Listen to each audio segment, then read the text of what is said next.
ओम नमः शिवाय। हर हर महादेव। आज सावन माह के कृष्ण पक्ष की पंचमी तिथि और मंगलवार है। आज मंगला गौरी का व्रत रखा जाएगा। जिस तरह सोमवार का दिन भगवान भोले शंकर को समर्पित है, उसी तरह मंगलवार का दिन माँ पार्वती के स्वरूप मंगला गौरी को समर्पित है। सावन माह के आने वाले हर मंगलवार को मंगला गौरी का व्रत रखा जाता है। मंगला गौरी का व्रत न केवल वैवाहिक सुख प्रदान करता है, बल्कि संतान से जुड़ी हुई सभी मुश्किलों को दूर कर देता है। कहते हैं कि जो कन्याएं इस कठिन व्रत का पालन करती हैं, उन्हें मन चाहे वर की प्राप्ति होती है। इसके साथ साथ जीवन में सुख समृद्धि का आगमन होता है। इस साल 2025 में मंगला गौरी का व्रत 15 जुलाई मंगलवार यानी कि आज रखा जाएगा। तो जो भी बहन मंगला गौरी का व्रत रखें, वो मंगला गौरी व्रत कथा अवश्य सुने।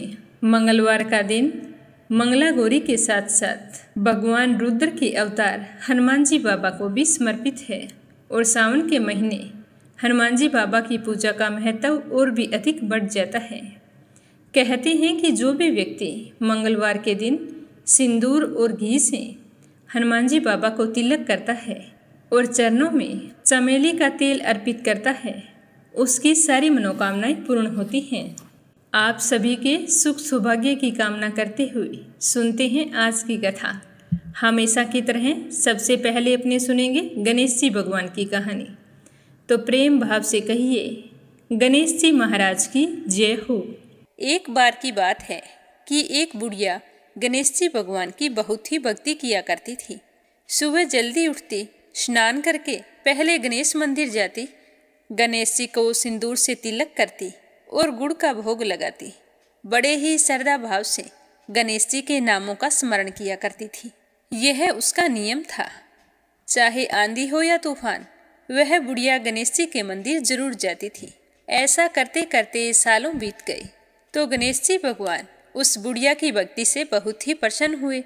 तो एक दिन उसे सपने में दर्शन देकर कहने लगे कि बूढ़ी माई, मैं तुमसे बहुत ही खुश हूँ, तू वरदान मांग कि क्या मांगना चाहती है। तो बुढ़िया कहने लगी कि गणेश जी महाराज, आपने मुझे दर्शन दिए, इससे अच्छा मेरे लिए क्या हो सकता है। मांगना तो मुझे कुछ नहीं आता है, मैं क्या मांगू। इस तरह फिर बुढ़िया सोचने लगी। तो गणेश जी महाराज कहने लगे कि बूढ़ी माई, परेशान मत हो, मैं कल फिर आपके सपने में आऊँगा। तब तक तुम आराम से सोच लेना कि तुम्हें वरदान में क्या मांगना है। वरदान मैं तुम्हें एक ही दूंगा। ऐसा कहकर गणेश जी भगवान अंतर्ध्यान हो गए और उस बुढ़िया की आंख खुल गई। आंख खुली तो सुबह हो चुकी थी। तो बुढ़िया सोचने लगी कि घर में अन्न और धन भी नहीं है और मेरे कुल का दीपक भी नहीं है। मैं क्या मांगूं, मेरी तो समझ में नहीं आता है। तो इस तरह सोचते हुए बुढ़िया ने अपने पुत्र को बुलाया और पूछा कि बेटा, मुझे गणेश जी ने रात सपने में दर्शन दिए थे और बोल रहे थे कि मैं तुम्हारे पूजा पाठ से बहुत ही प्रसन्न हूँ। मैं तुम्हें एक वरदान देना चाहता हूँ, मांगो, क्या मांगती हो। तो मुझे तो समझ में ही नहीं आया कि मैं क्या मांगूं। बेटा, तुम बता दे मुझे क्या मांगना चाहिए। तो बुढ़िया का पुत्र कहने लगा कि माँ, तुम गणेश जी से बहुत सारा धन दौलत मांग लो, हमारी गरीबी दूर हो जाएगी, तो हमें सब कुछ मिल जाएगा। लोगों को देखो कितने ऐशो आराम से रहते हैं, हमारे भी सपने पूरे हो जाएंगे। तो बेटे की बात सुनकर बुढ़िया ने बहू को आवाज लगाई। तो बहू आई और सासू माँ से पूछने लगी कि माँ जी, कहिए क्या बात है, आपने मुझे किस लिए बुलाया है। तो उसकी सास कहने लगी कि बेटा, रात मुझे सपने में गणेश जी भगवान ने दर्शन दिए हैं और वो कह रहे हैं कि मैं तुम्हें वरदान देना चाहता हूँ। मेरी तो समझ में नहीं आता है कि मैं क्या मांगूं। तो सासू माँ की बात सुनकर बहू कहने लगी कि माँ जी, ये तो बहुत अच्छी बात है, आप गणेश जी से पोता मांग लो। क्या आपका मन नहीं करता कि हमारे घर में भी नन्हे शिशु की किलकारी गूंजे, हमारा भी वंश बढ़े। तो बुढ़िया कहने लगी कि बेटा, तेरी बात तो सही है। अब बुढ़िया तो कसम कसमी थी कि गणेश जी ने तो एक वरदान देना है, उसमें मैं क्या मांगूं। तो वह बुढ़िया सोचती सोचती पड़ोस में अपनी सहेली के पास गई और जाकर पूछने लगी कि बहन, तुम मुझे बता कि मैं क्या मांगूं। तो बूढ़ी माई की सारी बात सुनकर उसकी पड़ोसन कहने लगी कि बहन, तू तो अब थोड़े दिन जिएगी, तू क्यों तो धन मांगे और क्यों नाती मांगे, वो तेरे किस काम के। तू ऐसा कर, गणेश जी भगवान को कह देना कि बुढ़ापे तक मेरी आंखों की रोशनी बनी रहे। आदमी बूढ़ा हो जाने के बाद अपनी रोशनी खो देता है और आंखों के बिना तो जीना बहुत ही कठिन है। बेटा बहू तो अपने सुख की चीजें मांग रहे हैं, लेकिन मुझे तो लगता है कि पूजा पाठ तुमने की है तो तुम्हें अपने लिए ही कुछ मांगना चाहिए। तो बुढ़िया को तीनों की बातें ही सही लगी, लेकिन दुविधा यह थी कि गणेश जी ने तो केवल एक ही वरदान देने की बात कही थी। तो बुढ़िया ने अपने मन में कुछ विचार किया और सो गई। गणेश जी ने बुढ़िया को सपने में दर्शन दिए और कहा कि बूढ़ी माई वरदान मांगो। तो बुढ़िया कहने लगी कि प्रभु, मुझे और तो कुछ नहीं चाहिए, मेरी तो एक ही इच्छा है कि मैं अपने पोते को सोने की थाली में सोने के चम्मच से भोजन करता हुआ देखूं।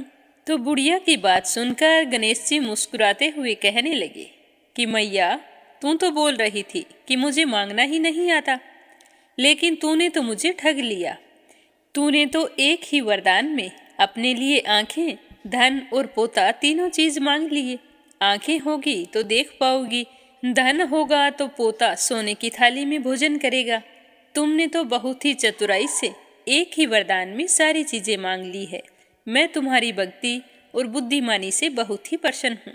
जैसा तुमने वरदान मांगा है वैसा ही फल तुमको प्राप्त होगा। ऐसा कहकर गणेश जी भगवान अंतर्ध्यान हो गए और बूढ़ी माई को जैसा मांगा था वैसा सब कुछ मिल गया। चाहिए प्रेम से बोलो गणेश जी भगवान की जय हो। मंगला गौरी व्रत कथा। बोलो शिव गौरी गणेश कार्तिकेय की जय हो। आप भी कमेंट बॉक्स में शिव गौरी का जयकारा जरूर लगाना। प्राचीन समय की बात है कि धर्मपाल नाम का एक सेठ रहता था।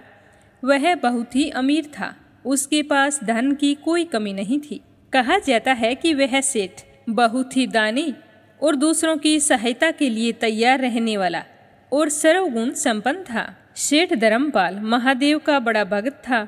वही कालांतर में उसकी शादी गुणवान वधू से हो गई। दोनों शादी के बाद खुश थे, पर शादी होने के बाद कई साल बीत गए, उन्हें संतान की प्राप्ति नहीं हुई। इसी वजह से वो दोनों बहुत ही चिंतित रहते थे। इसी विषय पर विचार करते हुए सेठ धर्मपाल यह सोचने लगा कि अगर मेरे कोई संतान नहीं हुई तो मेरा कारोबार कौन संभालेगा, इस घर का उत्तराधिकारी कौन होगा और मेरे मरने के बाद में मेरा श्राद्ध कर्म कौन करेगा। धीरे धीरे समय बीतता गया।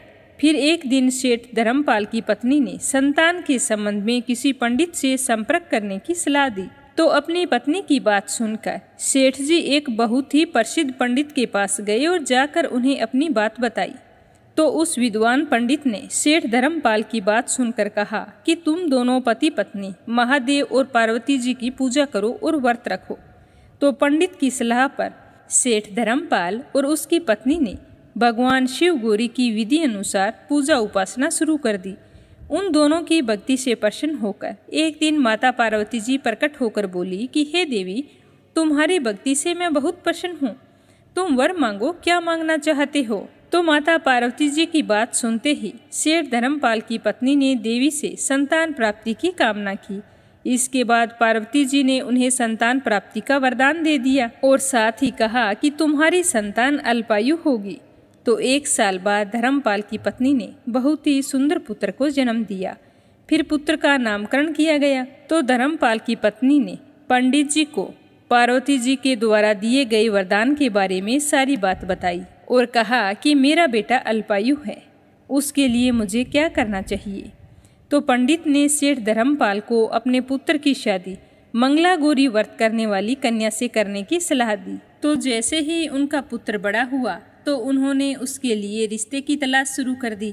तो तलाश करते करते उन्हें एक ऐसी लड़की के बारे में पता चला जो बचपन से ही मंगला गौरी व्रत किया करती थी। उसे माँ गौरी से अखंड सौभाग्य का वरदान प्राप्त था, जिसके कारण वह कभी भी विधवा नहीं हो सकती थी। तो उसके साथ धर्मपाल ने अपने बेटे का विवाह कर दिया। तो उसका बेटा 100 वर्ष वाला हो गया। तो मंगला गौरी व्रत के प्रभाव से ही धर्मपाल के बेटे की आयु दीर्घायु हो गई। फिर वो चारों खुशी खुशी रहने लगे और सास बहू दोनों मंगला गौरी के व्रत श्रद्धा भाव से करने लगी। कहते हैं कि तभी से मंगला गौरी व्रत की शुरुआत हुई थी। इसी कारण से सभी नवविवाहित महिलाएं इस पूजा को करती है तथा गौरी व्रत का पालन करती है और अपने लिए एक लंबी, सुखी तथा स्थायी वैवाहिक जीवन की कामना करती है। जो महिलाएं व्रत ना भी करती हों तो उन्हें इस दिन कम से कम पूजा करके व्रत कथा को सुनना चाहिए। इसके बाद विवाहित महिला को अपनी सास तथा ननद को 16-16 लड्डू देने चाहिए। इसके बाद यही प्रसाद ब्राह्मण को भी दिया जाता है। इस विधि को पूरा करने के बाद ही व्रती 16 बाती वाले दिए से देवी की आरती करती है और व्रत के दूसरे दिन बुधवार को देवी मंगला गौरी की प्रतिमा को नदी या पोखर में विसर्जित कर देती है और अंत में मां गौरी के सामने हाथ जोड़कर अपने समस्त अपराधों के लिए एवं पूजा में हुई भूल चूक के लिए क्षमा मांगती है। इस व्रत और पूजा को परिवार की खुशी के लिए लगातार 5 वर्षों तक किया जाता है। शास्त्रों के अनुसार यह मंगला गौरी व्रत नियमों के अनुसार करने से प्रत्येक मनुष्य को वैवाहिक सुख मिलता है। उनके पुत्र पौत्र सभी अपना जीवन सुखपूर्वक गुजारते हैं। ऐसे इस व्रत की महिमा है। इस व्रत को रखें तो सुबह जल्दी उठना चाहिए। नित्य कर्मों से निवृत्त होकर साफ सुथरे धुले हुए वस्त्र पहनने चाहिए या फिर आप नए वस्त्र भी धारण कर सकती हैं। फिर माँ मंगला गौरी का एक चित्र अथवा प्रतिमा ले, फिर उसके सामने 16 बत्तियों वाला घी का दीपक जलाएं और कहें कि मैं अपने पति, पुत्र, पौत्र, उनकी सौभाग्य वृद्धि एवं मंगला गौरी की कृपा प्राप्ति के लिए इस व्रत को करने का संकल्प लेती हूँ। हे माँ, मुझे आशीर्वाद देना कि मेरा व्रत अच्छे से पूरा हो। माता के पूजन के पश्चात उनको 16 मालाएं, लौंग, सुपारी, इलायची, फल, पान, लड्डू, सुहाग की सामग्री, 16 चूड़ियाँ तथा मिठाई अर्पण करें। इसके अलावा 5 प्रकार के सूखे मेवे, 7 प्रकार के अनाज जिसमें गेहूँ, उड़द, मूंग, चना, जौ, चावल और मसूर आदि चढ़ा सकते हैं। पूजा करने के बाद में मंगला गौरी की व्रत कथा सुनी जाती है जो मैंने आपको अभी सुनाई है। इस व्रत में एक ही समय अन्न ग्रहण करके पूरे दिन माँ पार्वती जी की आराधना की जाती है। शिव प्रिया पार्वती को प्रसन्न करने वाला यह सरल व्रत करने से अखंड सुहाग तथा पुत्र आदि की प्राप्ति होती है। बोलो गौरी माता की जय हो। अब अपने सुनेंगे मंगलवार की कथा। बोलो हनुमान जी बाबा की जय हो। एक बार नेमिषारण्य तीर्थ में 88,000 मुनि एकत्रित होकर सूत जी से पूछने लगे कि हे महामुनि, आपने हमें अनेक पुराणों की कथाएं सुनाई हैं। अब कृपया करके हमें कोई ऐसा व्रत और उसकी कथा बताइए जिसके करने से संतान की प्राप्ति हो तथा मनुष्य को रोग, शोक, अग्नि, सर्प आदि का भय न रहे। कलयुग में सभी जीवों की आयु बहुत ही कम होती है। अगर उन्हें इस तरह रोग और चिंता के कष्ट लगे रहेंगे तो वे श्री हरि के चरणों में अपना ध्यान कैसे लगा पाएंगे। तो श्री सूत जी ने कहा कि हे मुनियों, एक बार युधिष्ठिर ने भगवान श्री कृष्ण से लोक कल्याण के लिए यही प्रश्न किया था। भगवान श्री कृष्ण और युधिष्ठिर का संवाद आज मैं आपके सामने कहता हूँ, आप ध्यान देकर सुनना। एक समय हस्तिनापुर की राजसभा में योगीराज श्री कृष्ण बैठे हुए थे। तब युधिष्ठिर ने भगवान श्री कृष्ण से प्रश्न किया कि हे प्रभु, हे नंद नंदन गोविंद, आपने मुझे अनेकों कथाएं सुनाई हैं। आज कृपया करके मुझे कोई ऐसा व्रत या कथा सुनाइए जिसके करने से मनुष्य रोग, चिंता तथा भय से मुक्त हो जाए तथा उसे पुत्र की प्राप्ति हो। हे प्रभु, बिना पुत्र मनुष्य का जीवन व्यर्थ है, क्योंकि बिना पुत्र के मनुष्य नरक का गामी होता है। पुत्र के बिना मनुष्य का पितर ऋण से छुटकारा नहीं हो पाता। उसके पितर लोक में सदा अतृप्त रहते हैं। अतः कोई पुत्रदायक व्रत बतलाइए। तो भगवान श्री कृष्ण कहने लगे कि हे राजन, मैं आपको एक प्राचीन इतिहास सुनाता हूँ, आप उसे ध्यान देकर सुनना। कुंडलपुर नाम के नगर में एक बुद्धिमान ब्राह्मण रहता था। उसका गुजारा मुश्किल से होता था। उसे अपने गरीब होने का उतना दुख नहीं था जितना कि उसके संतान न होने के कारण वह दुखी रहता था। उसकी पत्नी सुनंदा पतिव्रता नारी थी। वह भक्तिपूर्वक श्री हनुमान जी की आराधना किया करती थी। मंगलवार के दिन व्रत करके अंत में भोजन बनाकर हनुमान जी को भोग लगाने के बाद स्वयं भोजन करती थी। एक दिन मंगलवार को गृह कार्य अधिक होने के कारण वह हनुमान जी को भोग लगाना भूल गई, जिससे उसे बहुत ही दुख हुआ। तो उसने उस दिन खुद भी भोजन नहीं किया और मन ही मन प्रण लिया कि मैं अब अगले मंगलवार को ही हनुमान जी को भोग लगाकर अन्न जल ग्रहण करूंगी। तो 6 दिन तक ब्राह्मणी सुनंदा अपने प्रण के अनुसार भूखी प्यासी और निराहार रही, परंतु 7वें दिन मंगलवार को वह प्रातः ही बेहोश होकर गिर पड़ी। सुनंदा की इस असीम भक्ति से श्री हनुमान जी बहुत ही प्रसन्न हुए और उसके सम्मुख प्रकट होकर कहने लगे कि सुनंदा, मैं तेरी भक्ति से बहुत ही प्रसन्न हूँ, तू उठ और वरदान मांग। सुनंदा अपने आराध्य देव हनुमान जी को अपने समक्ष देखकर बहुत ही खुश हुई और उनके चरणों में गिर पड़ी और कहने लगी कि हे प्रभु, मेरे कोई संतान नहीं है, अतः आप मुझे संतान प्राप्ति का आशीर्वाद प्रदान करें। तो सुनंदा की बात सुनकर हनुमान जी ने कहा कि तुम्हारी इच्छा अवश्य पूर्ण होगी। तुम्हारे यहाँ एक कन्या जन्म लेगी, उसके अष्टांग प्रतिदिन सोना दिया करेंगे। इस तरह वरदान देकर हनुमान जी अंतर्ध्यान हो गई और ब्राह्मणी सुनंदा बहुत ही खुश हुई और चूरमा बनाकर हनुमान जी को भोग लगाया। फिर अपने व्रत का पारण किया। जब उसका पति घर आया तो वह बहुत ही खुश होकर भगवान का दिया हुआ वरदान अपने पति को बताया। तो लड़की के बारे में सुनकर ब्राह्मण देवता पहले तो दुखी हुए, परंतु सोना मिलने की बात सुनी तो वो प्रसन्न हो उठे। सोचने लगे कि अगर ऐसी कन्या मेरे घर जन्म लेगी तो मेरी तो सारी गरीबी दूर हो जाएगी। तो हनुमान जी की कृपा से 10वें महीने ब्राह्मणी ने बहुत ही सुंदर कन्या को जन्म दिया।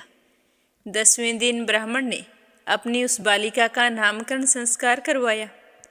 तो उनके कल पुरोहित ने उस बालिका का नाम रत्नावली रखा। रत्नावली ने अपने पिछले जन्म में मंगल देव के व्रत किए थे, तो उसके पुण्यों के प्रभाव से रतनबाला का अष्टांग प्रतिदिन बहुत सारा सोना देता था। उस सोने से नंदा ब्राह्मण बहुत ही धनवान हो गया और ब्राह्मणी सुनंदा में भी इस बात का अभिमान आ गया। ऐसे ही समय बीतता गया। जब रत्नावली 10 बरस की हुई तो सुनंदा ने अपने पति से कहा कि स्वामी, हमारी बेटी विवाह योग्य हो गई है, अतः हमें कोई सुंदर तथा योग्य वर देखकर उसका विवाह कर देना चाहिए। तो यह बात सुनकर नंदा ब्राह्मण कहने लगा कि हमारी बेटी रत्नावली अभी तो बहुत छोटी है, अभी से क्यों परेशान होती हो। तो ब्राह्मणी कहने लगी कि हे पतिदेव, रजस्वला का दान देने वाले माता पिता को घोर नरक की प्राप्ति होती है। तो अपनी पत्नी की बात सुनकर नंदा ब्राह्मण कहने लगा कि हमारी बेटी तो अभी 10 बरस की हुई है और मैंने तो 16-16 साल की कन्याओं के विवाह करवाए हैं, अभी क्या जल्दी है। तो ब्राह्मणी सुनंदा कहने लगी कि आप ये सब लोभ के कारण कह रहे हैं। आप ब्राह्मण हो और ब्राह्मण को शास्त्रों के आदेश का पालन करना चाहिए। नंदा ब्राह्मण के पास अपनी पत्नी के बात का जवाब नहीं था। वह कहने लगा कि ठीक है, मैं कल ही योग्य वर की तलाश में अपना दूत भेज दूंगा। दान भी तो सुपात्र को ही दिया जाता है। दूसरे दिन ब्राह्मण ने दूत को बुलाया और कहा कि जैसी सुंदर मेरी बेटी है, वैसा ही सुंदर और योग्य वर उसके लिए तलाश कर लाओ। तो दूत स्वामी की आज्ञा पाकर वर खोजने के लिए चल पड़ा। अनेक नगरों में घूमने के बाद वह पंपाई नगर में जा पहुंचा। वहां एक सुंदर ब्राह्मण के लड़के को देखा जिसका नाम सोमेश्वर था। वह बहुत ही गुणवान था। तो दूत ने उस ब्राह्मण के लड़के से सब कुछ पूछा और जानकर वापिस आ गया। आकर उस सुंदर और गुणवान लड़के के बारे में ब्राह्मण नंदा को बताया। तो ब्राह्मण नंदा भी सोमेश्वर से बहुत ही प्रभावित हुआ और सोमेश्वर के घर जाकर अपनी बेटी का रिश्ता तय कर दिया और फिर शुभ मुहूर्त देखकर पूरे विधि विधान से सोमेश्वर को कन्यादान करके ब्राह्मण ब्राह्मणी बहुत ही संतुष्ट हो गए। पर लोभी ब्राह्मण नंदा ने रतनबाला का कन्यादान तो कर दिया, परंतु वह मन में बहुत ही उदास और दुखी था। वह विचार कर रहा था कि रतनबाला तो अब ससुराल चली जाएगी, अब इसे जो सोना मुझे मिलता था वो तो बंद हो जाएगा, और जो कुछ मेरे पास धन बचा कर रखा हुआ था वह तो इसके विवाह में खर्च हो गया, और जो धन शेष है वो थोड़े ही दिनों में समाप्त हो जाएगा और मैं फिर से गरीब हो जाऊंगा।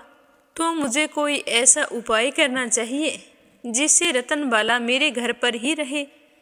तो इस तरह सोचते सोचते उसने एक क्रूर निर्णय ले लिया। उसने विचार किया कि जब सुबह रतनबाला का पति सोमेश्वर उसे अपने साथ घर लेकर जा रहा होगा, तब मार्ग में ही मैं उसका वध करवा दूंगा और फिर रतनबाला को अपने साथ घर ले आऊँगा, जिससे मुझे रोजाना सोना भी मिलता रहेगा और मैं लोगों के नज़र दोष से भी बच जाऊंगा। कोई मुझे यह नहीं कहेगा कि मैंने अपनी बेटी का विवाह नहीं किया, क्योंकि ब्राह्मण परिवार में कन्या का विवाह सिर्फ एक ही बार किया जाता है। तो यह तो बहुत ही अच्छा उपाय है। यह सोचकर वो सो गया। प्रातःकाल हुई। नंदा और सुनंदा ने अपने जमाता तथा पुत्री को बहुत सारा धन देकर विदा किया। सोमेश्वर अपनी पत्नी रत्नावली को लेकर अपने नगर की तरफ चल पड़ा। ब्राह्मण नंदा ने जिस तरह से क्रूर निर्णय लिया था उसको अंजाम देने के लिए अपने दूत को भेज दिया और कहा कि मार्ग में ही मेरे जवाई का वध कर देना। तो दूत मार्ग में छिप कर बैठ गया, और जैसे ही सोमेश्वर उस छिपे हुए स्थान के पास से गुजरने लगा तो ब्राह्मण के दूत ने उसका वध कर दिया और यह समाचार ब्राह्मण तक भी पहुंचा दिया। अपने जमाता के वध का समाचार सुनकर नंदा ब्राह्मण अपनी पत्नी के साथ वहां पहुंचा जहां पर यह जघन्य अपराध हुआ था, और रुंदन करती हुई अपनी पुत्री से कहने लगा कि हे पुत्री, लुटेरों ने ऐसा अनर्थ करते हुए कुछ भी नहीं सोचा, लेकिन यह तो भगवान की इच्छा थी। भगवान के आगे किसी का भी वश नहीं चला है। अब तू मेरे साथ घर चल। जो भाग्य में लिखा होता है वही होता है। तू मेरे साथ चल और अपना बचा हुआ जीवन वहीं पर व्यतीत कर। अपने पति की मृत्यु से दुखी हुई रत्नावली अपने पिता से कहने लगी कि पिताजी, मैं तो मेरे पति के साथ ही सती होना चाहती हूँ। जब मेरे पति ही नहीं हैं तो मेरे जीने का क्या फ़ायदा। तो रत्नावली के माता पिता ने उसे बहुत समझाया, लेकिन वो नहीं मानी।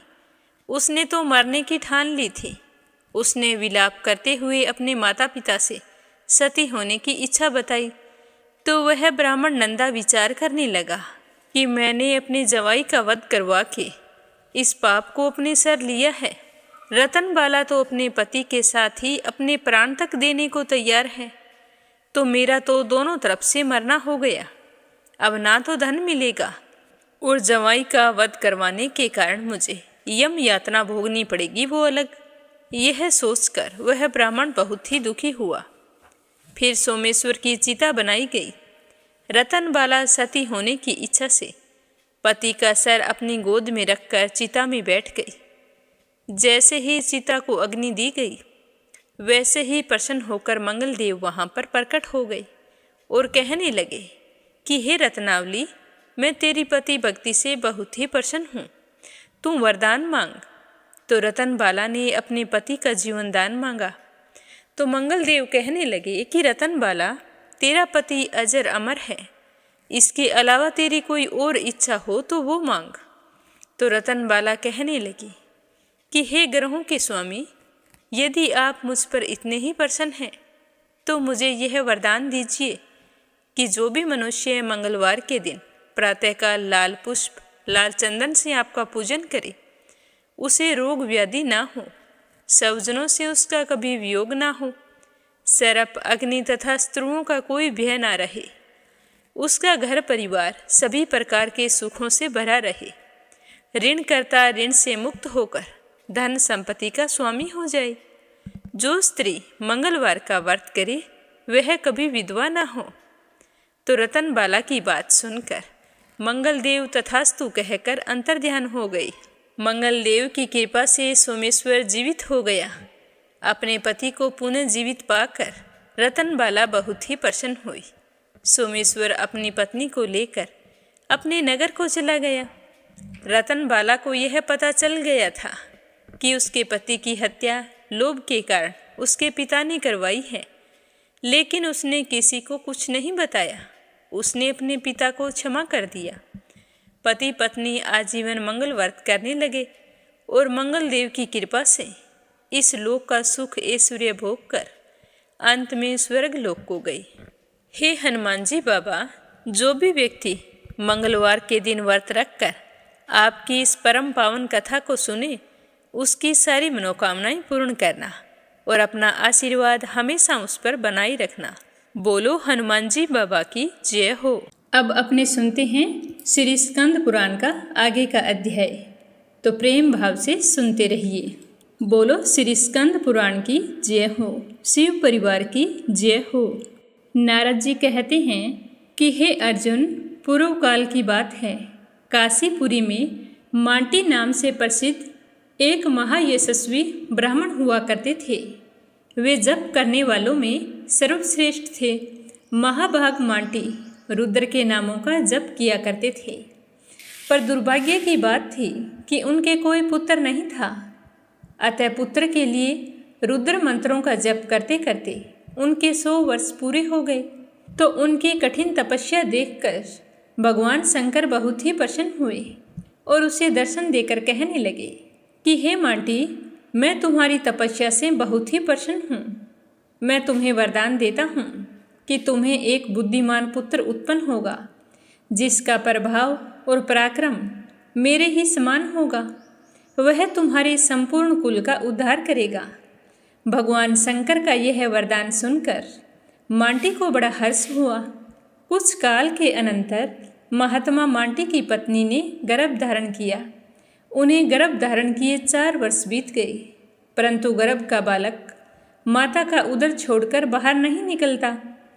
तब मांटी ने उससे कहा कि बेटा, विभिन्न योनियों में पड़े हुए जीव यह सोचा करते हैं कि हम कब मनुष्य योनि में जन्म लेंगे, जहाँ धर्म, अर्थ, काम और मोक्ष की भी प्राप्ति होती है और जिसमें किए हुए पूजन का भी महान फल प्राप्त होता है, तथा जहाँ पितरों और देवताओं के संतोष के लिए नाना प्रकार के धर्म अनुष्ठान का अवसर प्राप्त होता है। ऐसे मनुष्य जन्म का जिसे पाने की अभिलाषा देवता भी रखते हैं। तो तुम इस योनि का इस तरह अनादर क्यों कर रहे हो? माता के उदर में ही बैठे हो। 4 साल बीत गए हैं इसी प्रतीक्षा में कि तुम अभी आओगे, अभी आओगे। बेटा, क्या बात है? तो गर्भ में स्थित वह शिशु कहने लगा कि पिताजी, मैं भी यह सब कुछ जानता हूँ कि वास्तव में यह मनुष्य जन्म परम दुर्लभ है, बड़ी मुश्किल से मिलता है, किंतु मैं तो काल के मार्ग से सदा ही बहुत डरता हूँ। विद्वान पुरुष को उसी वस्तु के लिए यत्न करना चाहिए जो दुख युक्त ना हो। यदि मेरा यह मन भयानक और गंभीर काल से ताड़ित होकर मुझे तरह तरह के कष्टों का सामना ना करना पड़े, तो मैं परम दुर्लभ मनुष्य जन्म को इसी समय प्राप्त कर सकता हूँ। तो गर्भस्थ शिशु की बात सुनकर उसके पिता मांटी भगवान सदाशिव की शरण में गए और कहने लगे कि हे देव देवेश्वर, आप मेरी रक्षा कीजिए। हे भगवान, आपने ही मुझे पुत्र का वरदान दिया और अब आप ही उसका जन्म कराइए। मैं तो पुत्र की लालसा में 4 वर्ष से उसका इंतजार कर रहा हूँ।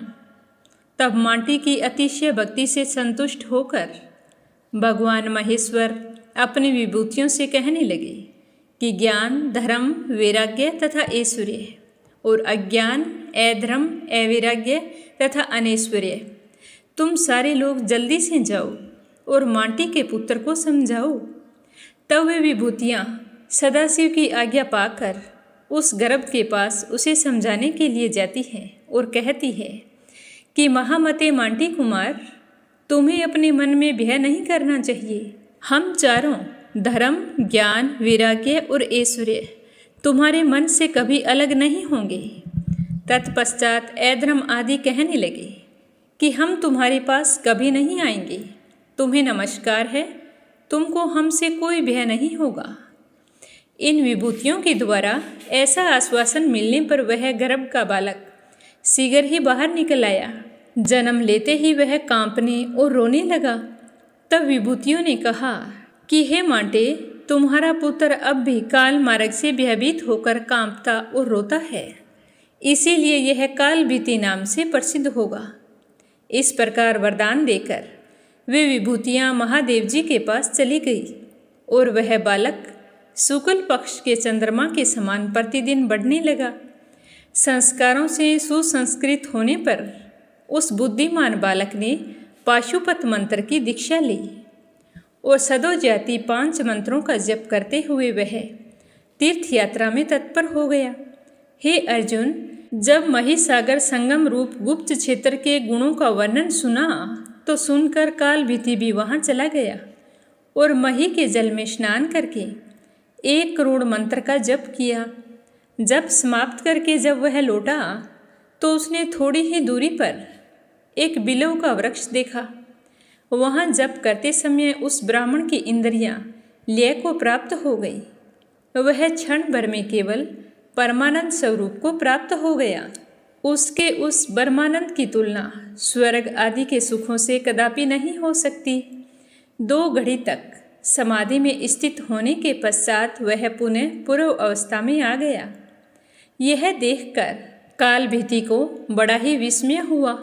वह मन ही मन कहने लगा कि यह महान आनंद तो मुझे ना काशी में मिला, ना नैमिषारण्य में मिला, ना प्रभास क्षेत्र में मिला और ना केदार क्षेत्र में प्राप्त हुआ, ना अमरकंटक में है। इस समय मेरी संपूर्ण इंद्रियां गंगा जी की भांति निर्विकार और स्वस्थ है तथा मेरा चित्त एक परम गोपनीय धर्म का आश्रय लेता है। इस तीर्थ का प्रभाव तो यहाँ स्पष्ट रूप से प्रकट है।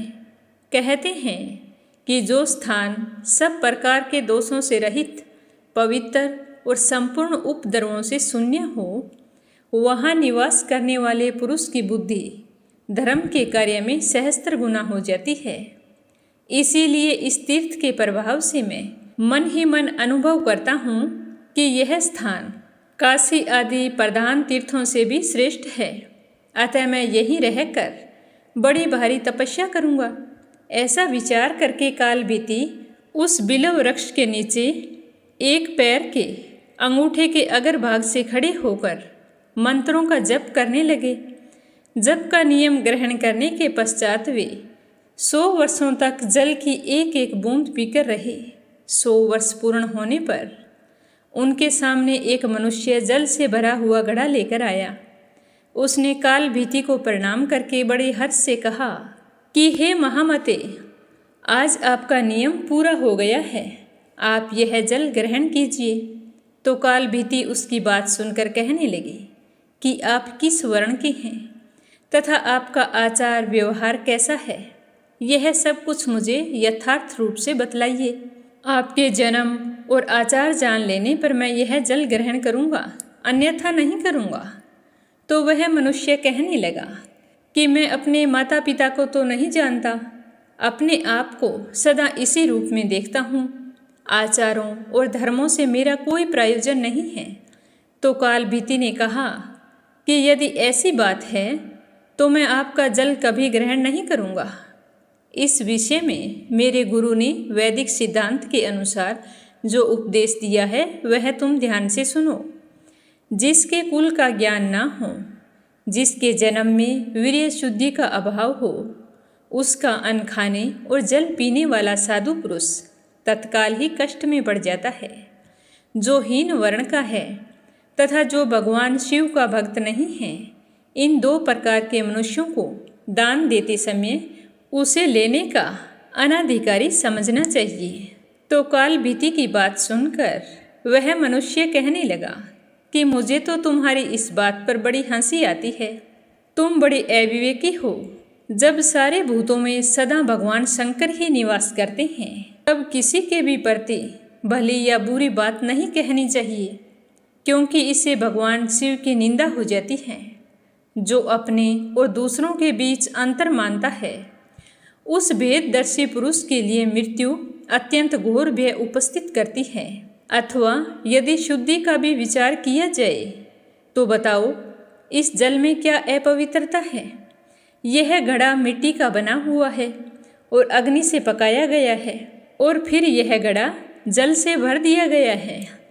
इन सब वस्तुओं में मुझे तो कहीं कोई अशुद्धि नज़र नहीं आई है।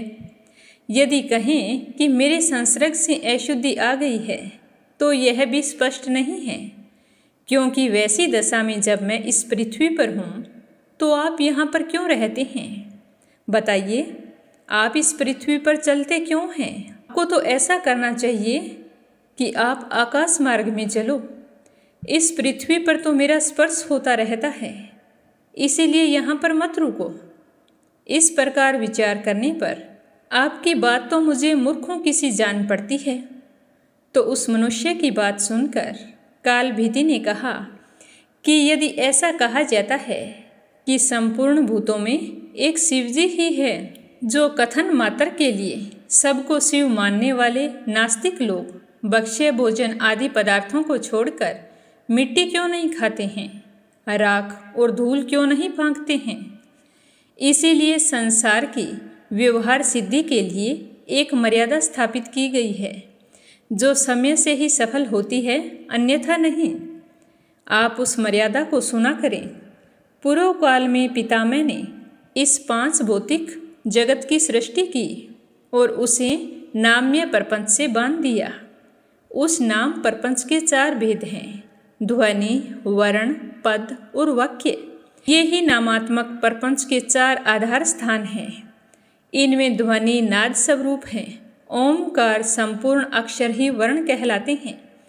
शिवम, यह सुबंत शब्द पद पर है, और शिव का भजन करे यह विधि एक हिडंत क्रिया से अन्वित होने के कारण वाक्य कही गई है। वह वाक्य भी 3 प्रकार का होता है, ऐसा श्रुति का सिद्धांत है। पहला प्रभु संबंध, दूसरा है सुहृद संबंध, तीसरा है कांता संबंध। यही त्रिविध वाक्य माने गए हैं। जैसे स्वामी सेवक को यह आदेश देता है कि तुम अमुक काम करो, यह प्रभु संबंध वाक्य है। उसी प्रकार श्रुति और स्मृति दोनों प्रभु संबंध वाक्य का प्रयोग करती है, स्वामी की भांति आज्ञा देती है। इतिहास और पुराण आदि सुहृद संबंध कहे जाते हैं। ये सुहृदों की भांति समझाकर मनुष्य को यथार्थ मार्ग में लगाते हैं, तथा काव्य के जो सरस एवं व्यंग्यपूर्ण आलाप आदि हैं उन्हें कांता संबंध कहते हैं। प्रभु वाक्य बाहर और भीतर से पवित्र करने वाला माना गया है, तथा सुहृद वाक्य भी परम पवित्र है। स्वर्ग आदि उत्तम लोकों की प्राप्ति की इच्छा से उसका पालन करना चाहिए। श्रुति कहती है कि भूलोक के संपूर्ण मनुष्यों को प्रभु संबंध तथा सुहृद संबंध वाक्य का पालन करना चाहिए। आप यदि नास्तिकवाद का सहारा लेकर सर्वत्र व्यवहारिक समानता की बात करते हैं तो इसके अनुसार क्या वेद, शास्त्र और पुराण व्यर्थ ही हैं? क्या पूर्व काल में सप्तऋषि आदि जो ब्राह्मण और क्षत्रिय हो गए हैं वे तो सारे मूर्ख ही थे?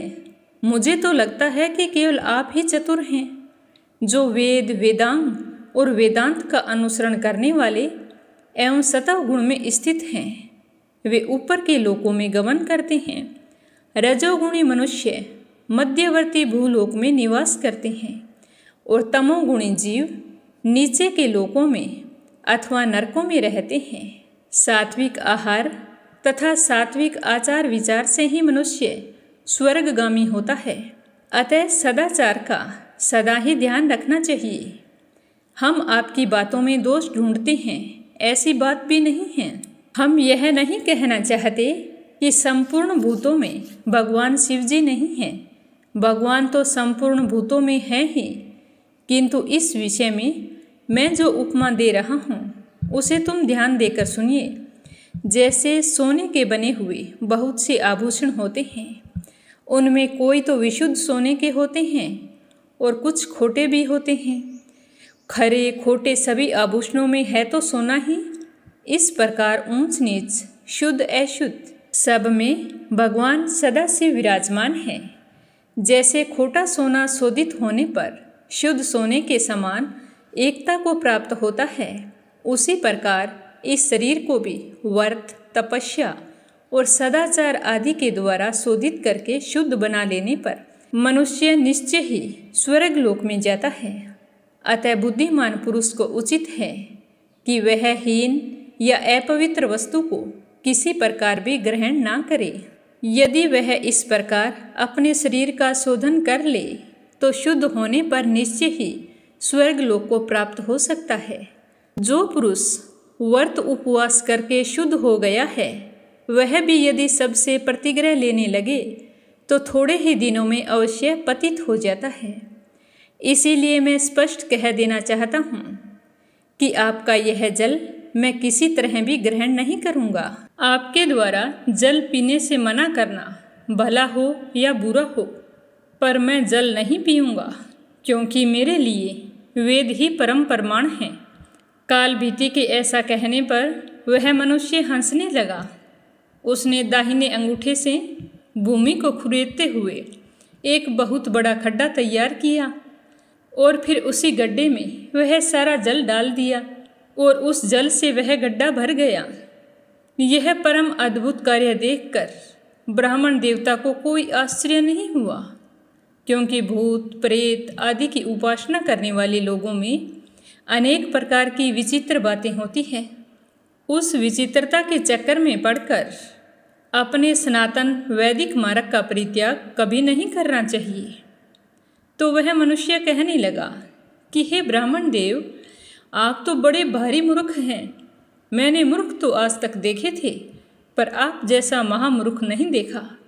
पर महामूर्ख होने के बाद भी बातें पंडितों जैसी करते हो। क्या आपने पुराण वेदा विद्वानों के मुख से कहा गया यह श्लोक नहीं सुना कि भारत कुआं दूसरे का, घड़ा दूसरे का और रस्सी दूसरे की है। एक पानी पिलाता है और एक पानी पीता है, वे सारे समान फल के भागी होते हैं। तो ऐसा ही मेरा जल है और तुम धर्म के ज्ञाता हो, फिर इस जल को क्यों नहीं पी रहे? इस तरह बताते हुए नारद जी कहने लगे कि हे अर्जुन, उसके बाद काल भीति ने श्लोक के विषय में अनेक प्रकार से विचार किया, किंतु किसी प्रकार सब लोग समान फल के भागी होते हैं, इसका निश्चय वो नहीं कर सके। फिर घट आदि साधनों द्वारा जो समान फल भागी होने की बात कही गई थी, उस बात पर काल भीति ने विशेष रूप से विचार किया और इस निश्चय पर पहुँचे कि यदि एक कार्य में अनेक सहायक हों तो सब समान फल के भागी होते हैं।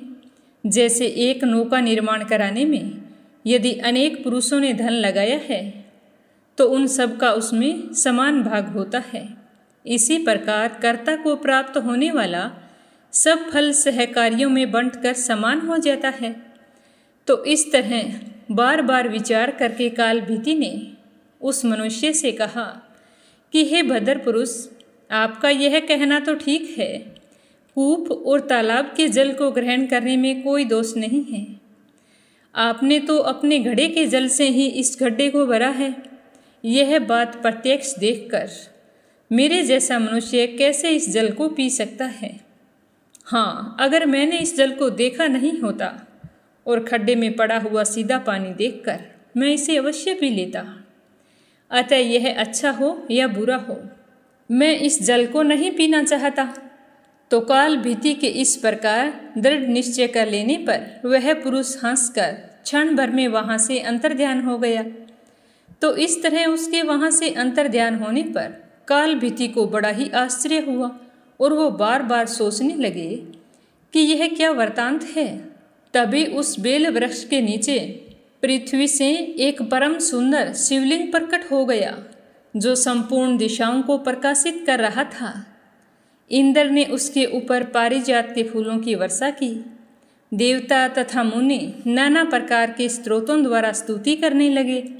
तब काल भीति यह देखकर बहुत ही प्रसन्न हुआ और प्रसन्न होकर इस तरह स्तुति करनी प्रारंभ की कि जो पाप के काल, संसार रूपी पंख के काल, काल के काल तथा काल मार्ग के भी काल हैं, जिनके कंठ में काला चिन्ह सुशोभित है, जो संसार के काल रूप हैं, उन भगवान महाकाल की मैं शरण लेता हूँ। श्रुति आपको संपूर्ण विद्याओं का ईश्वर बताकर स्तुति करती है। आप समस्त भूतों के ईश्वर तथा पर पितामह हैं। ऐसी महिमा वाले आप महेश्वर को नमस्कार है। वेद जिसकी स्तुति करता है, उस तत्पुरुष नाम वाले आपको हम जानते हैं और हमेशा आपका ही चिंतन करते हैं। हे देव देवेश्वर, आप हमें शरण दीजिए। आपको बारंबार नमस्कार है।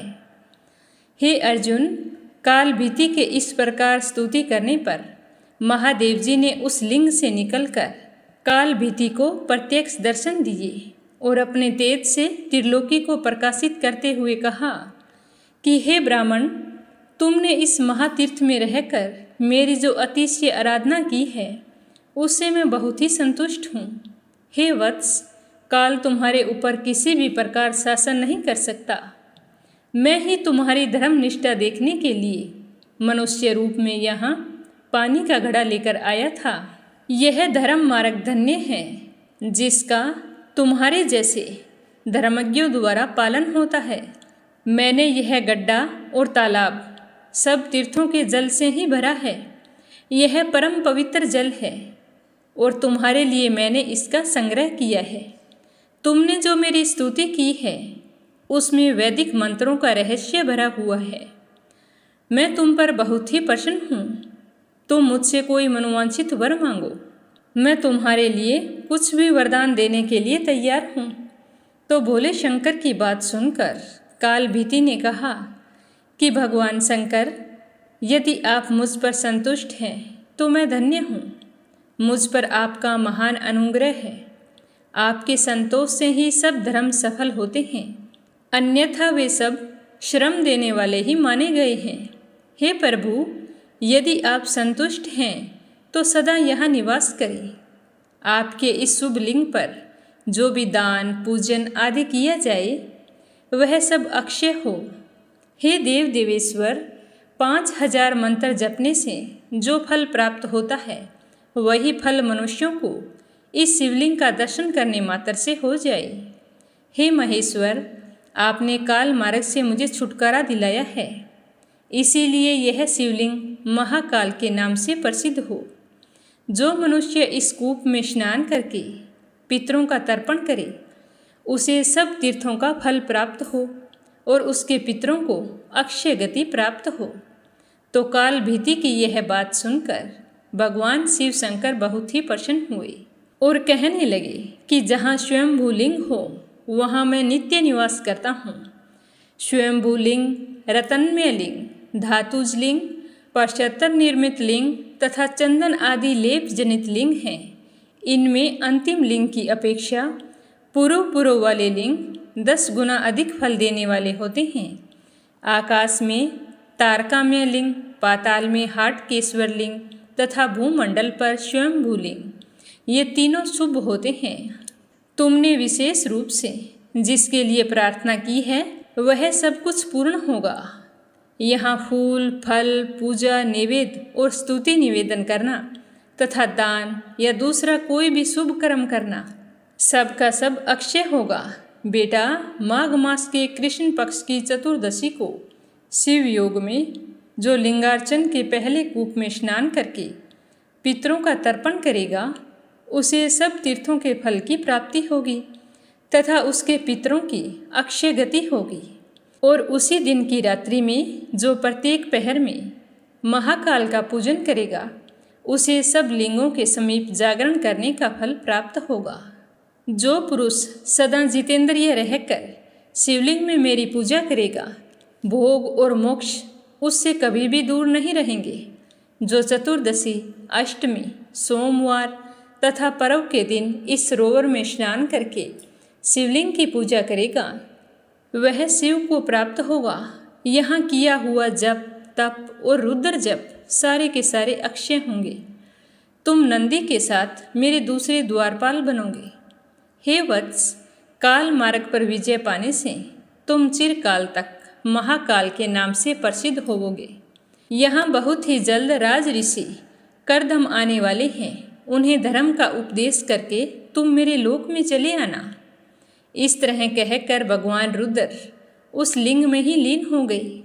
इस तरह का वरदान पाकर काल भीति बहुत ही प्रसन्न हुआ और महाकाल के रूप में प्रसन्न होकर वहाँ कठिन से कठिन तपस्या करने लगा। तो इस तरह काल भीति ने कठिन तपस्या के द्वारा काल पर भी विजय पाई और वो महाकाल के नाम से प्रसिद्ध हुए। तो आज की कथा को यहीं पर विराम देते हैं। प्रेम भाव से सुनने के लिए आप सभी का बहुत बहुत धन्यवाद। कल के अध्याय में अपने सुनेंगे कि महाकाल का चरित्र सुनकर राजा करदम वहाँ आए और महाकाल ने उन्हें कौन सा उपदेश दिया। तो यह सुनने के लिए रोजाना नियम से सुनते रहिए। स्कंद पुराण सुनने के बहुत ही फायदे होते हैं। यह न केवल आध्यात्मिक ज्ञान प्रदान करता है, बल्कि यह मन को शुद्ध करता है, भगवान के प्रति भक्ति को गहरा करता है और व्यक्ति को मुक्ति के करीब लाता है। स्कंद पुराण में भगवान शिव जी की दिव्य कथाएं भी हैं, जो आध्यात्मिक ज्ञान और समझ प्रदान करती है। अतः हर व्यक्ति को अपने जीवन में स्कंद पुराण अवश्य सुनना चाहिए। जहाँ तक स्कंद पुराण शब्दों की ध्वनि जाती है, वहाँ तक हमारा घर पवित्र हो जाता है, जिससे भगवान भोले शंकर बहुत ही प्रसन्न होते हैं और हमारे घर में सुख सौभाग्य का वास होता है। बोलो स्कंद पुराण की जय हो। बोलो शिव परिवार की जय हो। अब आपने सुनते हैं लप्सी और तपसी की कहानी। बोलो लप्सी तपसी की जय हो। बहुत पुराने समय की बात है। एक गांव में एक ब्राह्मण परिवार रहा करता था। उसमें पति पत्नी के अलावा उनके 2 बच्चे थे। एक बेटा था, एक बेटी थी। ब्राह्मण दंपति बहुत ही सरल स्वभाव के थे। समय मिलने पर प्रभु का स्मरण किया करते थे। उनकी बेटी बहुत ही संस्कारी और सुशील थी, लेकिन उनका बेटा आवारा किस्म का था। वह कोई काम धाम नहीं करता और ना ही कभी अपने माँ बाप का कहना मानता था। समय के साथ दोनों बहन भाई बड़े हो गए। बहन की शादी कर दी गई, पर भाई का वही हाल था। उसके माँ बाप ने उसे समझाया कि बेटा, अब हम वृद्ध हो चले हैं, तुम कोई काम किया करो। लेकिन उस पर उनकी बातों का कोई असर नहीं होता था। तो एक दिन ब्राह्मणी अपने पति से कहने लगी कि स्वामी, आप बिल्कुल काम छोड़ दीजिए। जब घर में कुछ भी नहीं होगा तो यह अपनी जिम्मेदारी समझेगा और काम पर लग जाएगा। तो ब्राह्मण ने दूसरे दिन से काम पर जाना छोड़ दिया। तो यह देखकर उनके बेटे ने कोई काम नहीं किया और चोरी करने चला गया। आते जाते राहगीरों को लूट लेता और उसी से अपने घर का गुजारा किया करता था। तो उसकी लूटने और चोरी करने की आदत से सारे गांव वाले उसे लप्सी कहने लगे। तो लप्सी की इस हरकत से उसके माँ बाप बहुत ही दुखी रहते थे, पर वह किसी की सुनने के लिए तैयार नहीं था। इसी तरह समय बीतता गया। एक दिन की बात है कि लप्सी एक पीपल के पेड़ पर बैठा था। तभी शिव पार्वती जा रहे थे। पार्वती माता गहनों से लदी हुई थी। तो लप्सी उन्हें देखकर सोचने लगा कि सूरत के कितने गहने हैं, आज ये सारे के सारे लूट लूँगा तो मुझे कई महीनों तक चोरी नहीं करनी पड़ेगी। तो वह लूटने के इरादे से पीपल की ओट में होकर बैठ गया। जैसे ही शिव पार्वती वहाँ से जाने लगे तो लप्सी एकदम से शिव पार्वती के सामने आकर कहने लगा कि जल्दी से जितने सारे गहने पहन रखे हैं उतार दो। तो पार्वती माता कहने लगी कि तुम चोरी क्यों करती हो, तुम्हें पता है चोरी करना पाप है। तो लप्सी कहने लगा कि क्या करूं, घर पर मेरे माँ बाप हैं, मेरी एक भांजी है, उनके लिए दोनों समय भोजन की व्यवस्था कहाँ से करूं, मुझे कोई काम तो आता नहीं है। तो लप्सी की बात सुनकर पार्वती माता कहने लगी कि तुम जो चोरी करके पाप करते हो, इस पाप का भागी कौन बनेगा। तो लप्सी कहने लगा कि मेरे घर वाले सारे बनेंगे। तो पार्वती माता कहने लगी कि कोई नहीं बनेगा, पाप के भागी केवल तुम बनोगे। तो लप्सी कहने लगा कि मैं लूट खोस कर उन्हीं के लिए लेकर जाता हूँ, तो पाप के भागी तो उन्हें बनना ही पड़ेगा। तो लपसी की बात सुनकर पार्वती माता ने हंसकर कहा कि हम यहीं पर बैठे हैं और तुम अपने घर जाओ। अपने घर वालों से पूछो कि कोई तुम्हारे पाप का भागी बनेगा क्या। तो यह सुनकर लपसी भागा भागा अपने घर आया और अपनी माँ के पास गया और कहने लगा कि माँ, मैं चोरी करके लाता हूँ, राह चलते राहगीरों को लूटता हूँ, तुम्हारे लिए ही तो करता हूँ। तो तुम मुझे एक बात बताओ, चोरी करने से जो पाप लगता है तो आप मेरे पाप के भागी बनोगे?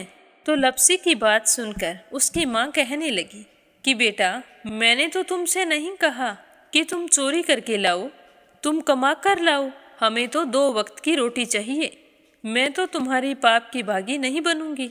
तो माँ के मुंह से इस तरह की बात सुनकर लपसी तो हैरान हो गया। फिर वह अपने पिताजी के पास गया और जाकर कहने लगा कि पिताजी, मैं जो कुछ भी लूट खोस के लाता हूँ वो आपके लिए ही तो लाता हूँ। देखो मैंने लूट कर कितना धन इकट्ठा कर लिया है, कितने ऐशो आराम है तुम्हारे। अगर मैं चोरी नहीं करता तो क्या ये सब हमें मिलता? पिताजी, मैं तुमसे एक बात पूछता हूँ कि चोरी करने से पाप लगता है तो उस पाप में आप मेरे भागीदार बनोगे क्या? तो लपसी की बात सुनकर उसके पिताजी कहने लगे कि बेटा, मैंने नहीं कहा कि तुम चोरी करके लाओ, तुम कमा कर लाओ, मैं तुम्हारे पाप का भागी नहीं बनूंगा। तो माँ बाप के मुंह से इस तरह की बात सुनकर वह बहुत ही उदास हुआ और सोचने लगा कि मैं कितने महीनों से चोरी कर रहा हूँ, ना जाने मुझ पर कितना पाप चढ़ गया है, और ये तो बोल रहे हैं कि पाप के भागी हम नहीं बनेंगे, तो अब क्या होगा। तो वह बड़े ही दुखी मन से शिव पार्वती से मिलने के लिए चल पड़ा। जैसे ही घर से बाहर निकलने लगा तो उसकी छोटी सी भांजी दरवाजे पर खेल रही थी। उसे पता नहीं था कि पाप पुण्य क्या होता है, तो वो कहने लगी कि मामा, पाप की भागी मैं बनूंगी। तो उसके इस तरह कहते ही लपसी ने उसे गोद में उठाया और चल पड़ा। शिवजी भगवान और पार्वती माता के पास जाकर कहने लगा कि घर वालों ने पाप का भागी बनने से मना कर दिया है और एक यही है जो पाप की भागी बनने को तैयार है। फिर लपसी बड़े ही दीन स्वर में कहने लगा कि हे भगवान, मैं समझ गया हूँ कि चोरी करना पाप है। आज तक जो मैंने काम किया वो बहुत ही गलत था, लेकिन अब मैं इसका प्रायश्चित करना चाहता हूँ। अब तुम ही बताओ, मुझे मेरे पापों से मुक्ति कैसे मिलेगी? तो उसकी बात सुनकर शिव पार्वती बहुत ही खुश हुए और लपसी को कच्चे सूत का एक छोटा सा गोला देते हुए कहा कि लपसी, ये सूत लो और इस पीपल के चारों ओर परिक्रमा लगाओ। जब यह सूत समाप्त हो जाएगा तब तुम्हारे सारे पाप नष्ट हो जाएंगे। तो यह सुनकर लपसी बहुत ही खुश हुआ। सोचने लगा कि छोटा सा गोला है, अभी लपेट कर घर चला जाऊंगा, उसके बाद में कभी कोई पाप नहीं करूंगा। फिर उसने अपनी बांजी को कंधे पर बैठाया और पीपल की परिक्रमा लगानी शुरू कर दी। अब भगवान का वह सूत खत्म कहाँ होने वाला था। लपसी चक्कर लगाता गया पर वह सूत खत्म नहीं हुआ। चक्कर लगाते लगाते 1 महीने, 6 महीने, साल, पूरे 12 साल बीत गए पर वह सूत खत्म नहीं हुआ।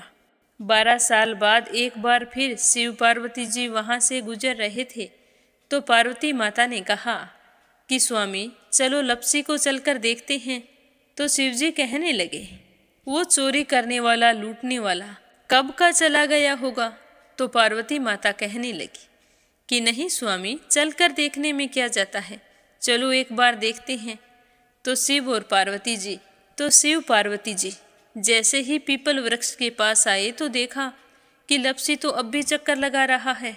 वहाँ चारों ओर गहरी खाई हो गई है और लपसी की बड़ी बड़ी दाढ़ी, मूंछें, नाखून बढ़ गए हैं।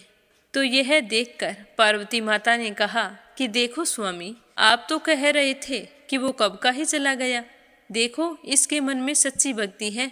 तो पार्वती की बात सुनकर शिवजी ने कहा कि चलो अभी देख लेता हूँ।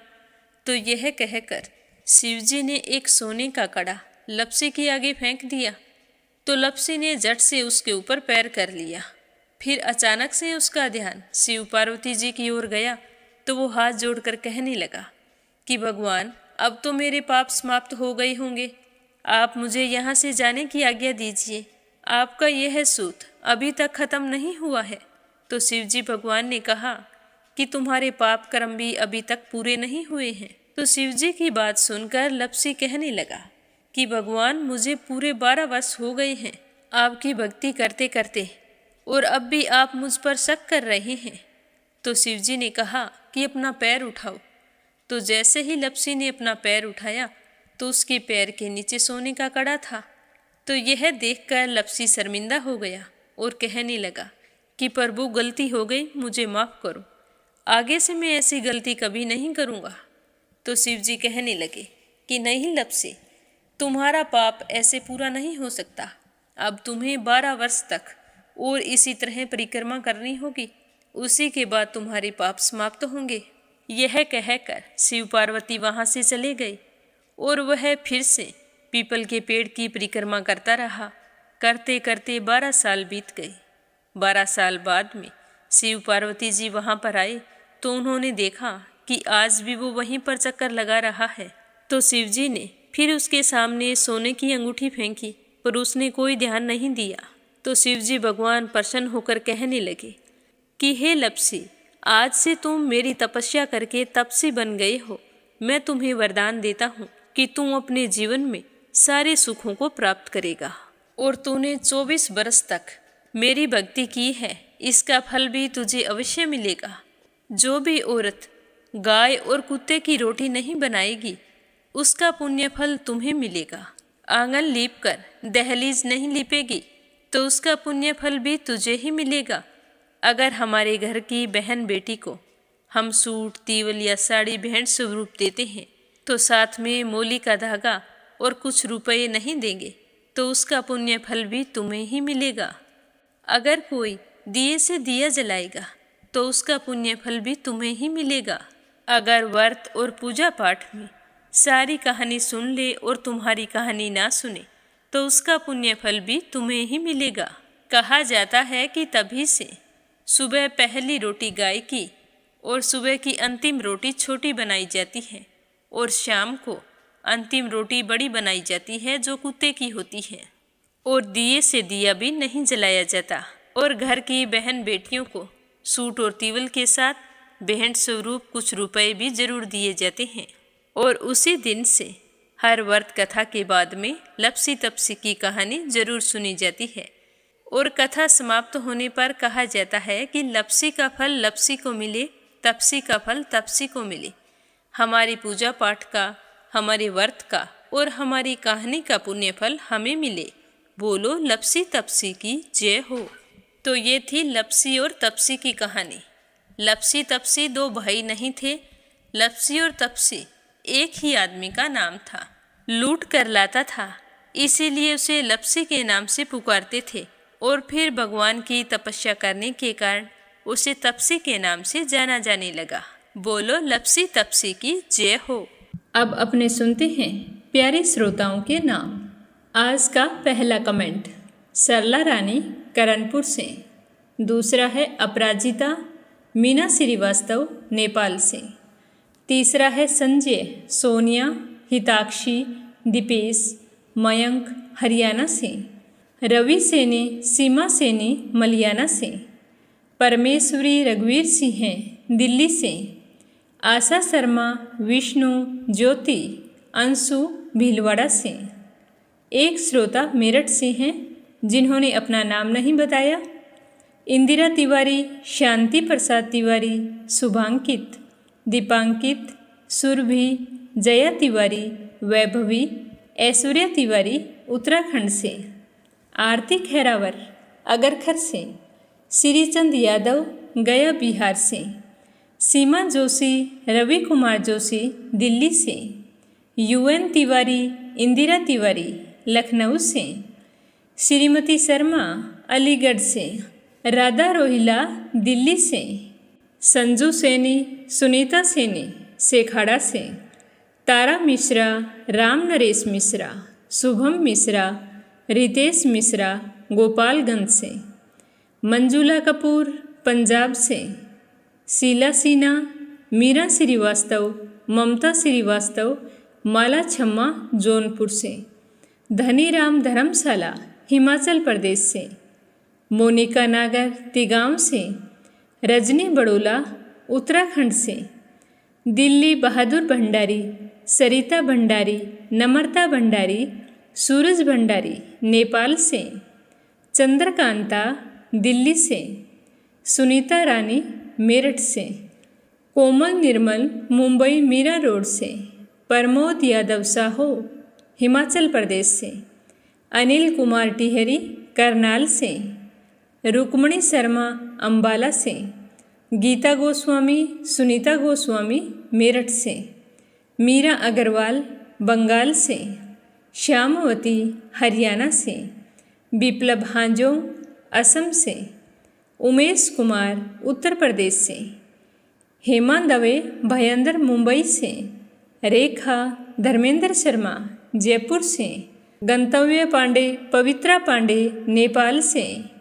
निर्मला सिसोदिया दिल्ली से, श्रीमती यशोदा उड़ीसा से, संजीव कंसल, कविता कंसल, हितेश कंसल, रानी कंसल, आरुष कंसल मुजफ्फरनगर से, सीमा गोयल, सतपाल गोयल पानीपत से, देवी सिंह, कार्तिक, पायल, सौम्या, उमा रघुवंशी गजबा सौदा से, दीपिका यादव रायपुर से, गीता सैनी करनाल से, सरोज अग्रवाल जबलपुर से, मीनू वालिया दिल्ली से, इंदु रानी साहिबाबाद से, नंदा पांडुरंग पुजारी ब्रह्मपुरी महाराष्ट्र से, बीना देविका कनिका वाशने अलीगढ़ से, नीलम जायसवाल हैदराबाद से, निर्मला पांचाल करनाल से, अशोक कुमार जी भटनागर भोपाल मध्य प्रदेश से, रामवती देवी जगवीर सिंह रवि कुमार, राहुल कुमार अनुज कुमार, रुद्र कुमार ज्योति वंदना भावना आराध्या, आन्या अविका तोलू मोलू मेरठ से, इंदिरा रावत पलवल से, उमा देवी दिल्ली से, उषा जांगीर सोजत सिटी से, मंजू चौधरी भीलवाड़ा से, अनीता अमृतसर से, वीना कालड़ा आगरा से, पुष्पा पटेल हिमांशु ब्रिजेश, दिशु यानिक पटेल लंदन से, सुनीता गोस्वामी गीता गोस्वामी मेरठ से, शांताबेन वाघेला गुजरात के मंडल से, मीनाबाई श्री शंकर लाल सवाई पूजा, श्रीमती कमलेश जबलपुर से, वीना रस्तोगी कौशल्या सिंह, सावित्री ईश्वरलाल रामचंदानी गाजियाबाद से, मुकेश गुड़गांव से, राशि अहमदाबाद से, अनीता अमृतसर से, एक श्रोता खरगांव से हैं, सुषमा मेहता राजकुमारी गुप्ता पश्चिम बंगाल से, पूजा पाठक उत्तराखंड देहरादून कोशानी से, ललिता विशाल आराध्या आरव, भानु पूजा पूनम, खुशबू सोमदीप दमोह मध्य प्रदेश से। आपने पूछा है कि मंगला गौरी का व्रत कैसे किया जाता है, तो इसकी आसान सी विधि है। सुबह जल्दी उठकर स्नान करें, उसके बाद घर के मंदिर में शिव गौरी की प्रतिमा है तो उसके सामने जाकर घी का दीपक जलाएं और हाथ जोड़कर मंगला गौरी व्रत का संकल्प लें। और फिर माँ गौरी के स्वरूप मंगला गौरी को 16 चीज़ें अर्पित करनी होती हैं। इसके लिए आप लौंग, इलायची, सूखे मेवे कोई भी एक चीज़ ले ले, वो 16 होनी चाहिए। 16 की संख्या में माँ को अर्पित कर दें और अपनी मनोकामना बताकर व्रत रखें। इस दिन व्रत कथा अवश्य सुननी चाहिए। सुबह पूजा कर रहे हैं तो आप उस समय कथा सुन सकते हैं, और अगर कोई कारणवश सुबह कथा नहीं सुन सकते हैं तो शाम के समय मंगला गौरी व्रत की कथा सुनें। उसके बाद अपने व्रत का पारण करें। एक ही समय भोजन किया जाता है। अगर निर्जल रख सकें तो निर्जल रख सकते हैं, नहीं तो फल, चाय, दूध ले सकते हैं। व्रत को करने के लिए मन में सच्ची श्रद्धा होनी चाहिए। भगवान अपने आप खुश हो जाते हैं। मंगला गौरी व्रत 5 साल तक किए जाते हैं, यानी कि जब 16 व्रत पूरे हो जाएं तो इस व्रत का उद्यापन किया जाता है। अगर आप हर व्रत के साथ सुहाग की 16 सामग्री, सूट या फिर तीवल, साड़ी वगैरह पंडिताइन को दे सकते हैं। नहीं तो 16 व्रत पूरे होने के बाद 16 जगह 16 श्रृंगार की वस्तुएं और कपड़े भेंट करने होते हैं। बस इसी तरह मंगला गौरी व्रत का उद्यापन किया जाता है। जो भी महिला सच्चे मन से मंगला गौरी का व्रत करती है तो माँ उसे प्रसन्न होकर अखंड सौभाग्य का और संतान सुख का आशीर्वाद देती है। वह अपने जीवन में कभी भी संतान और पति का वियोग नहीं देखती। माँ मंगला गौरी आपकी सारी मनोकामनाएं पूर्ण करे। आप सभी श्रोताओं का बहुत बहुत धन्यवाद। अपना प्यार और विश्वास इस चैनल के साथ हमेशा यूं ही बनाए रखना। रोजाना प्रस्तुत होने वाली कथाओं को लाइक करना और ज़्यादा से ज़्यादा शिव भक्तों में शेयर करना, ताकि हमारा ये मीरा भक्ति स्टोरीज परिवार खूब बड़ा हो, खूब तरक्की करे। आप सभी के मंगल जीवन की कामना करते हुए ओम नमः शिवाय। हर हर महादेव।